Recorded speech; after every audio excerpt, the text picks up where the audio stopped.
अस्सलाम वालेकुम dears. Question number 3 के साथ ताहिर इकबाल आपकी खिदमत में हाजिर है। यहाँ पर हमने सॉल्व करना है इन इक्वेशंस को by reducing there augmented matrix. इसका ऑगमेंटेड मैट्रिक्स लिखेंगे हम। ऑगमेंटेड मैट्रिक्स का भी मैं आपको बता देता हूँ ये कैसा होता है। ऑगमेंटेड मैट्रिक्स को हम ए बी से डिनोट करते हैं।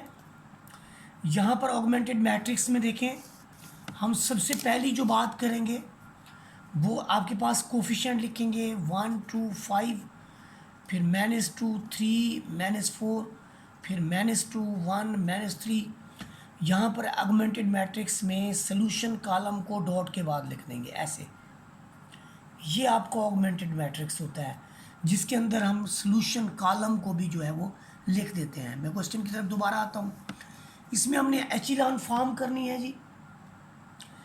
एचिलॉन फॉर्म बनाने के बाद फिर हमने उसकी रिड्यूस्ड एचिलॉन फॉर्म के साथ उसका सलूशन जो है वो फाइंड आउट करना है। तो आइए जी क्वेश्चन के सलूशन की तरफ चलते हैं।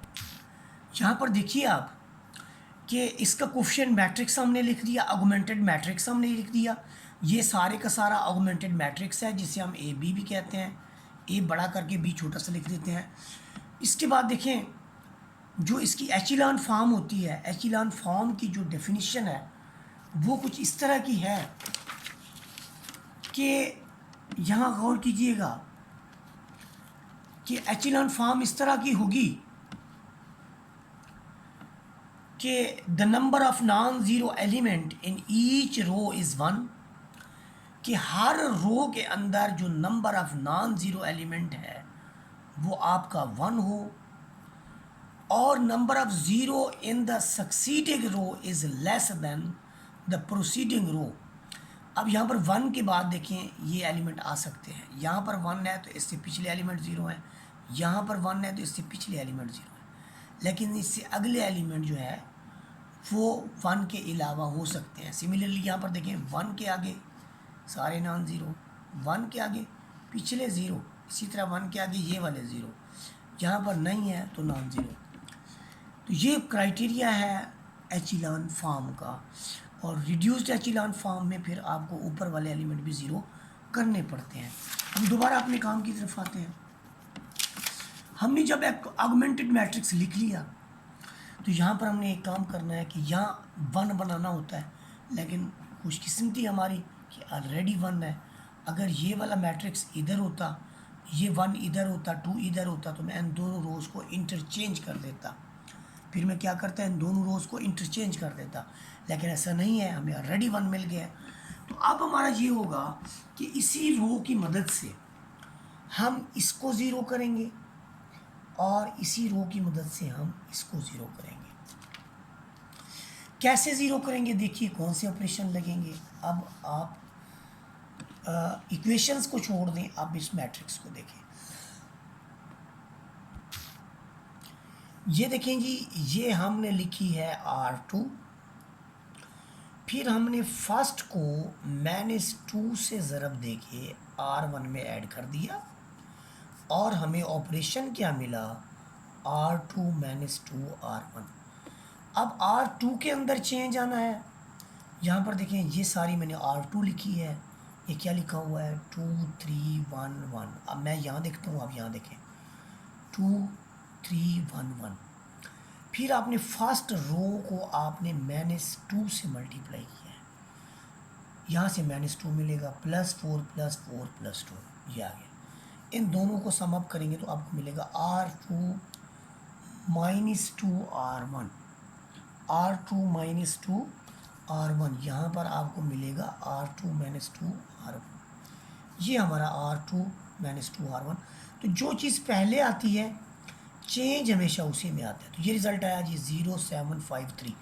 आपने पहली रो को तो वैसे का वैसे लिख देना है एज इट इज़।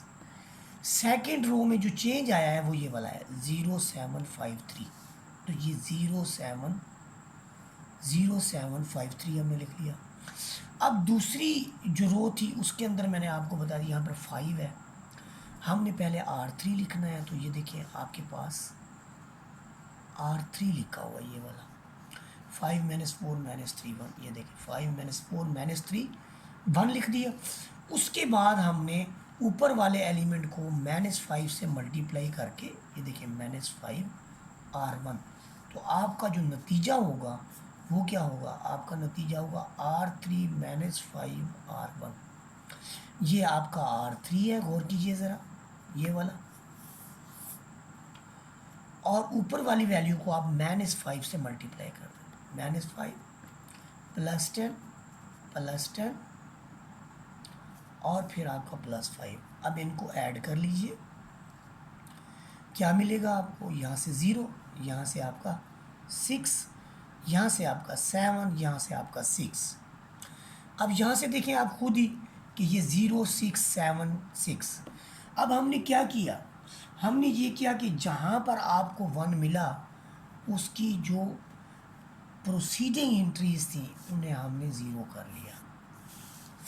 अब हमने इस 7 को 1 करना है, तो इस 6 की मदद से बड़ी आसानी से हम इसको 1 कर सकते हैं। यानी अब हम R2 में से जस्ट R1 निकालेंगे तो ये काम कंप्लीट हो जाएगा। ये देखिए हमने क्या करना है, R2 में से R3 को जस्ट सब्ट्रैक्ट कर लेना है, तो ये मेरे पास ये R2 है सारी, और यहाँ मैं R3 इससे सब्ट्रैक्ट करने लगा, तो मुझे जो रिज़ल्ट मिलेगा वो क्या होगा, R2 - R3। रिज़ल्ट मेरे पास जो होगा वो क्या होगा, R2 - R3। तो ये देखिए ये मेरे पास पूरी की पूरी R2 है 0753, और ये मेरे पास है -R3। तो R3 की वैल्यू के साथ मैं नेगेटिव लगा दिया, सम अप किया तो 0 1 -2 -3 मिला। इस तरह के रिज़ल्ट बनने के बाद आपने ये देखना है कि यहाँ पर हम 1 को फॉर्म कर चुके, अब 1 के नीचे वाले को हमने 0 करना है। तो देखें ये आपके पास है R2 की मदद से हमने R3 को कन्वर्ट करना है, तो इसका मतलब हमें R3 को कन्वर्ट करना है, तो हमें 6 से मल्टीप्लाई करके इसके अंदर ऐड करना होगा। आप देखें ये मैंने सारे का सारा R3 लिखा, फिर R2 को मैंने 6 से मल्टीप्लाई किया, R3 देखें ये सारे का सारा है, कोई चेंज नहीं इसके अंदर। तो R3 जब हमने लिखा, सॉरी ये नहीं, ये R3 है आपके पास जिसे हम यहाँ पर प्रिंट करेंगे 0676, और R2 को हम मल्टीप्लाई करेंगे इस 6 के साथ, 0 -6 + 12 + 18, सम अप करेंगे तो हमें मिलेगा R3 - 6 R2, 0 0, ये आपका 19, ये आपका 24, ये आपका 19, ये आपका 24। अब इसको 1 बनाने के बाद आप देखिए हमने डिनोमिनेटर में 0 कर लिया, अब हमने 19 को जो है 1 बनाना है, तो हम लिखेंगे 1/19 R3।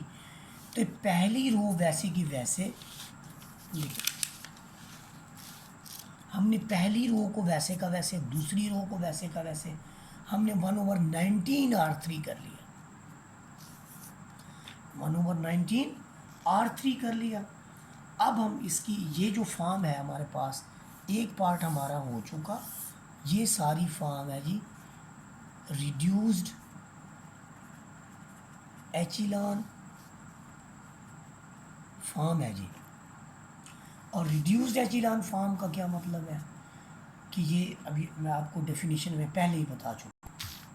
देखिए जी हम एचिलॉन फॉर्म ये वाली सारी बना चुके, अब हम इसको रिड्यूस्ड एचिलॉन फॉर्म के अंदर कन्वर्ट करेंगे।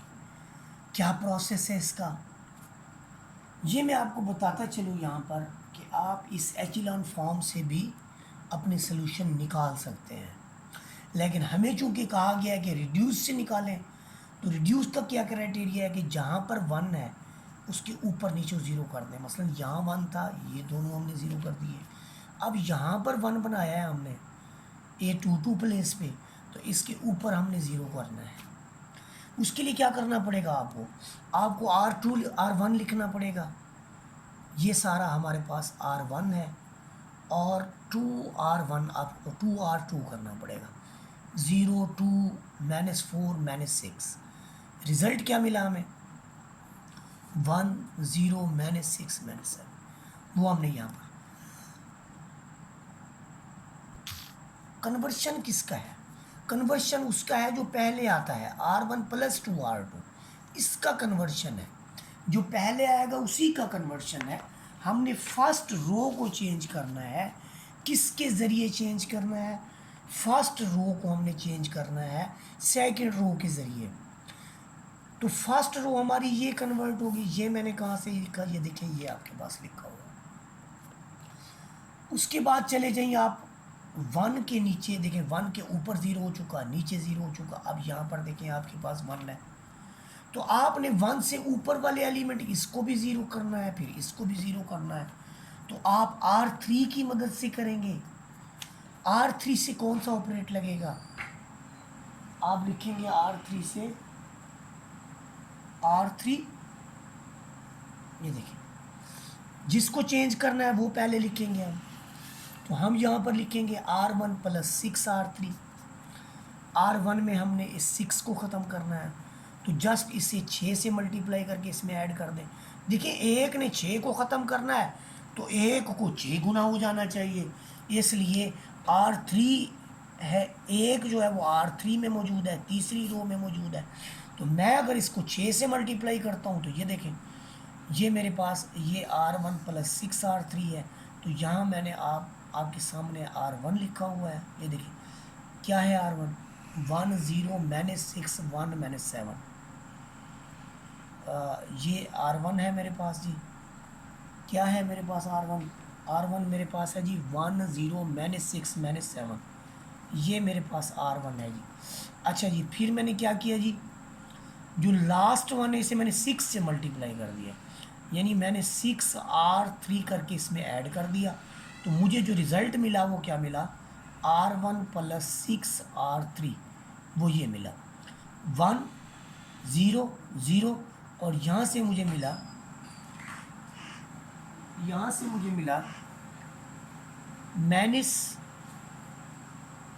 -11/19। तो -11/19 यहाँ पर ये आपके पास है जी, -11/19। तो यहाँ पर नेक्स्ट आप देखें, जो नेक्स्ट में चेंज आएगा वो आएगा R2 के अंदर, R2 + 2R3। ये सारी हमने R2 लिखी है, ये देखें 0 1 -2 -3।